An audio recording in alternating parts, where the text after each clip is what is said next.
Duncan? Yes. Bartley? Yes. Baker? Yes. Whitehead? Yes. We're now in the public hearing, fiscal 26 budget. Kimmy? Right, thank you.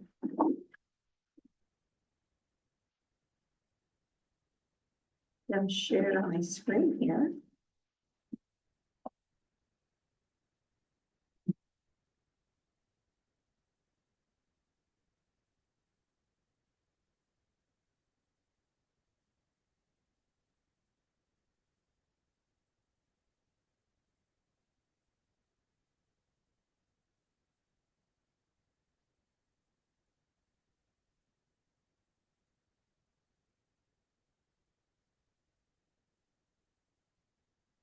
Okay. Let's work here. Not being quite as popular as I hope. Yeah, okay. All right, thank you. For those of you who were at the April 2nd council meeting, this is going to be a similar presentation, an abbreviated version, because that is online. You can watch that if you want the full real details of how the property tax structure works in the general fund levy. Tonight, this is a public hearing on the full budget. That particular hearing focused on the consolidated levy rate for the general fund. And this is more of a focus on the whole budget. Council started the process. Well, city staff start the process in October of each year. They get information out to all the departments, ask the departments to look at what they've spent so far, use that information to make some predictions about what they're going to have for the upcoming year. Fiscal year runs July 1 to June 30th each year. So this budget that's being approved tonight will go into effect on July 1, 2025, and it's through June 30th of 2026. So the goal is by January, the city staff and the departments have done all the behind the scenes work and have prepared a responsible budget for the city council to consider. We also get our valuations 1st of January, so we know what we're going to get from property tax based on our valuations. And then council has the difficult job of balancing the budget with the projected revenues with the requested expenditures. The process takes quite a while to go through. Council meets virtually every week in January and into February, looking at all the different, each department presents their budget, has conversations with the council, what the needs are, what the wants are, where the department's going and what we need to be keeping an eye on. So that by the time we get into that early March, we've met the requirement of having a consolidated general fund levy that we've reported to the county so that those letters can go out to the taxpayers within the jurisdiction, so they know when that public hearing is. Ours was held on here on April 2nd, and a similar presentation what was shared at that meeting. And so I just want to give probably a little scaled down version of that presentation tonight. So the property taxes in Iowa are based on valuations. So every property in Iowa has a valuation, and then the state assigns a rollback to that valuation, and that determines what's considered taxable income. And what's considered taxable income, then the taxing entities in the state are able to apply a levy to that taxable portion. For the city of Solon, we're predominantly a residential community.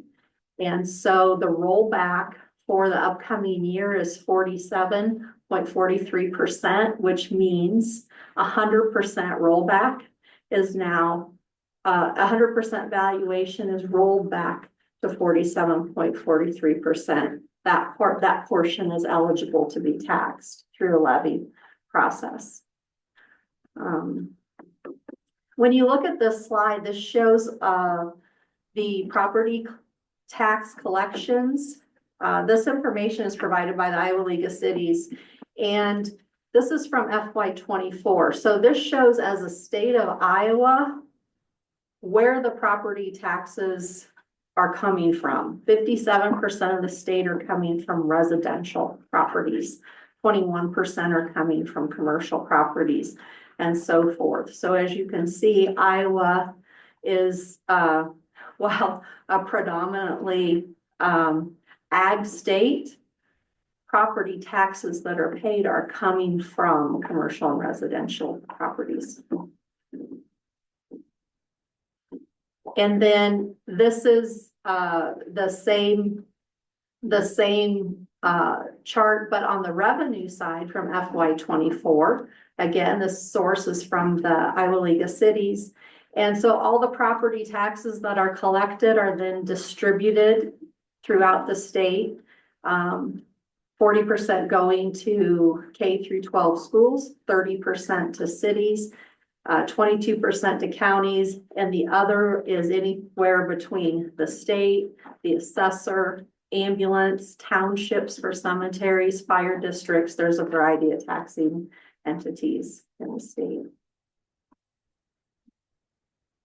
This slide shows the consolidated general fund levy and how it's in recent years has been adjusted. So if you're a growing community, it's called a ratchet back. They're ratcheting. So if we as a community grew 10%, but we are limited by this calculation to only grow 7% because we're a growing community. So because we grew more than 6%, our growth is scaled back by 3% to 7%. And I know we spent a lot of time talking about this throughout the budget. So I feel like council has a fairly solid, but if there's anybody in the audience that doesn't understand, I'm happy to go into more detail on that. This shows our valuation history. As you can see, we have, there's that 10.56% growth, and we'll be capturing from a property tax revenue perspective, 7.34% in the FY26 budget. This is a historical chart of property taxes the city's collected since 2022. The city is expected to get $1.4 million in property tax for FY26. General fund revenues, the property taxes that come in are used primarily for general fund expenses because the majority of a city's expenses are in the general fund. It's police, fire, streets, parks, libraries, recreation, garbage. The majority of the city's functions are within that general fund. And with the majority of those funded by property taxes, as you can see here. The council takes into account when they're calculating budget, the employment cost index. And this is information that helps them when they decide the annual cost of living adjustments for city staff. City is also an IFRS retirement partner, and those rates are paid partially by the employee and partially by the employer. The employee pays 6.29% and the employer pays 9.44%. That hasn't changed in recent years. In this budget, the council, based on best information that we had at the time, budgeted a 15% increase in property insurance and 10% increase in health insurance. This is a look at how the general fund expenditures are budgeted for FY 26. The majority going to general government, which also includes building permits, and 25% to public works, 15% to library services, 10% to public safety, 9% to recreation, 8% to parks, and 8% to garbage and recycling. This is a little bit more just to talk about how that rollback and the levy rates are determined. The county assessor determines the value of a property. The state determines what that rollback is going to be.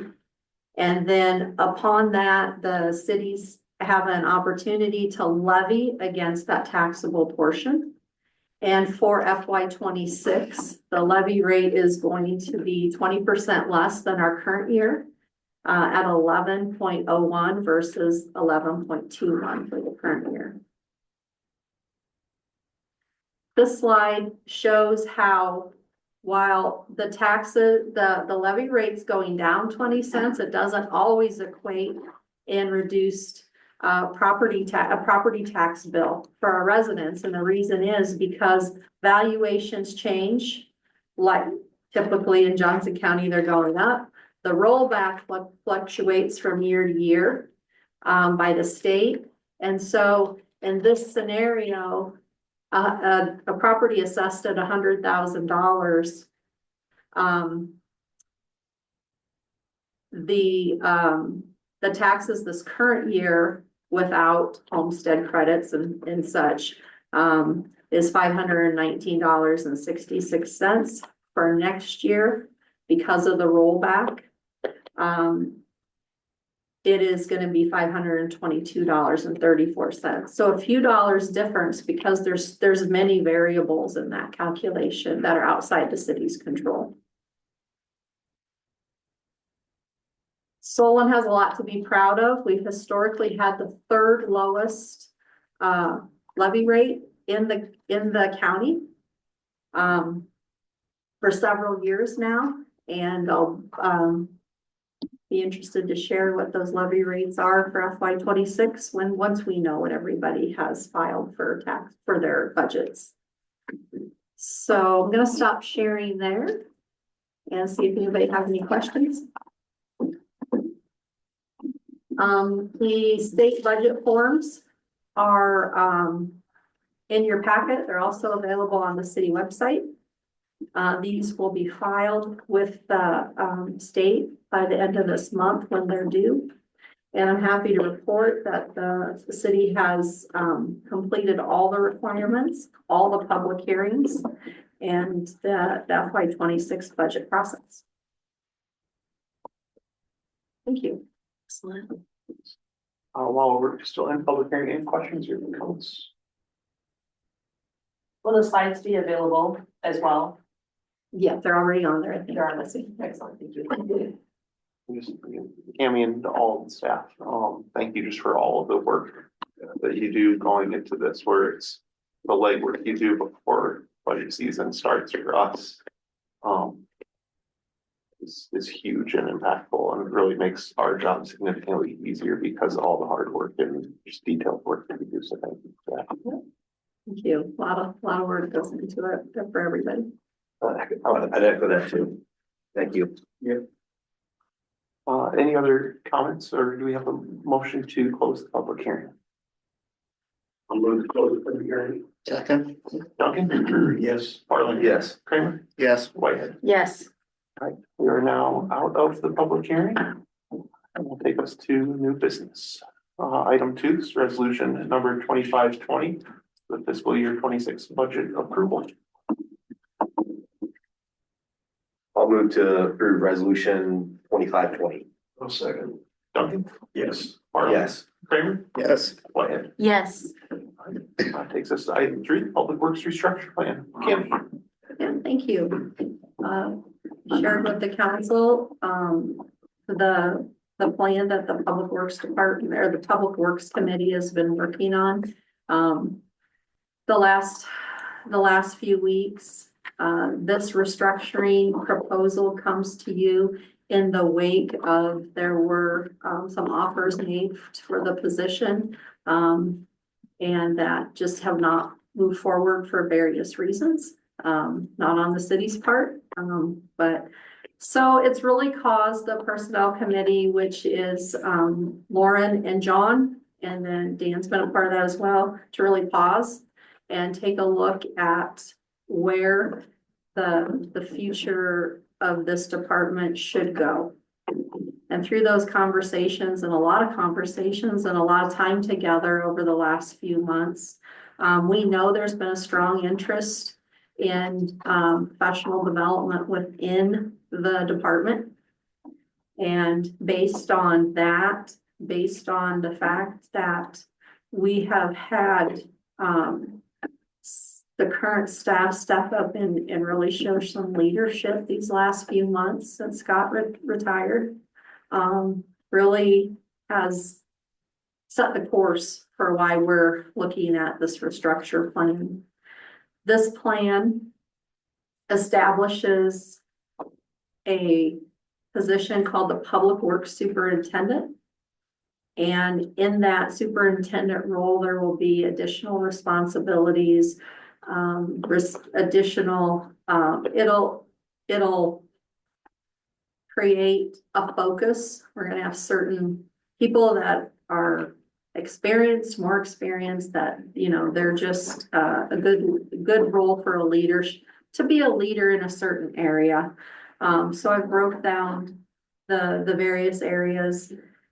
Dave Richards will hold a role as Public Works Superintendent, primarily over water and sewer. Also serve as the department backup, and just with his years of experience, 11+ years in public works, just a good general public works person to be able just to help provide that mentorship to the rest of the department. Chris Richardson is here this evening, also a public works superintendent. Chris is currently, maintaining the entire fleet of equipment, overseeing the city buildings. He's doing all the meter reading for the water bills. He's managed this entire tree project that's been going on around town, and has some, has those general interests, and will be leading those areas. Ryan Stebrel has also will be moving into a public works superintendent with a focus on snow removal, stormwater management, street maintenance, and locates. We do a lot of locates that come in. There's more than just those categories, but as I shared with Chris and the rest of the team today, this is going to be a little bit of an evolution, because we're going to figure out the categories. We're going to fine tune these categories as we work toward this the next 6 to 12 months. And then finally, Nathan Speck, who will move into the utility specialist position that's already an existing position. My recommendation is that these become effective on May 5th, and the wage adjustments in their resolution on the next agenda item also become effective on May 5th. In this scenario, the Personnel Committee has asked me to continue in the role of acting Public Works Director during this 6 to 12 months transition time, and I've agreed with a plan that we need to make sure there's more support in public works, there's more support in City Hall. So I think that we've been really conscientious to make sure that there's a lot of balance in this plan. And then I've outlined some 1 to 3 months and some 3 to 6 months targets that we need to do to make sure we're getting the department structure going in the right direction, and also employee development going in the right direction. Also wanted to take some time to talk about, the mission of this department. I spoke with each of these 4 and try to incorporate and include what is important to them in this plan. And so when you see community and quality and communication and culture, these are words directly from this group as they shared it with me that, you know, when I asked them, why are they here and what's important to you about your role in Solon Public Works? I felt it was important that we captured, you know, that the essence of what drives them to come and bring their best each day. And so that we can build a plan from that. So this, you know, I think is a work in progress plan, but we need a place to start, and this is a place to start. So from there, turn it over to Lauren and John to add their thoughts. Go ahead. I would say that this definitely, I mean, evolved rapidly as we went through the search process. We learned a lot about our needs as a city. I think articulated some important things about the roles that we are going to need moving forward. This is a really important transition stage for the city, I think. And I think we also, through this process, really came to recognize and appreciate the talent we have existing in the city. We wanted to honor that and make sure that we retain it. So this plan comes out of the desire to sort of keep what's going great and make sure we really have a great foundation so that as we come up with a good plan over the next year to bring in a new public works director, that they're coming into a really robust program and not picking up pieces. That would be the worst possible situation. So No, absolutely. I think we saw a lot of desire from our current staff that they want to be in leadership roles. And this will kind of give them the opportunity to show their leadership and be able to grow within the city. And I think this was the beginning of this idea was a few years out. So to kind of see it come to fruition a little bit earlier is kind of a cool thing that I think it'll benefit our staff that's in public works to help them grow and become the leaders that even better than what they've shown to be. So they'll be able to step up and take on more responsibility.